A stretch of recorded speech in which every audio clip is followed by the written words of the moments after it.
te kalom inte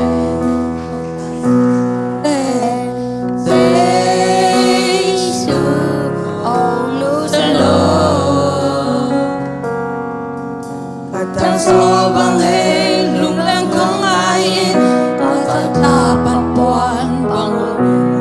lang Dopan taong buwan hi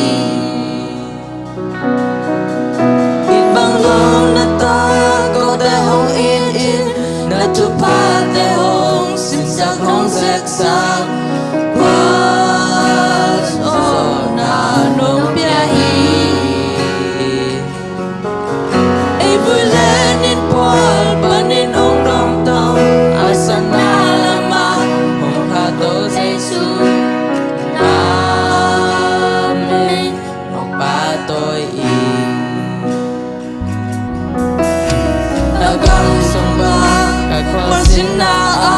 tuy ludang taki katuntay ta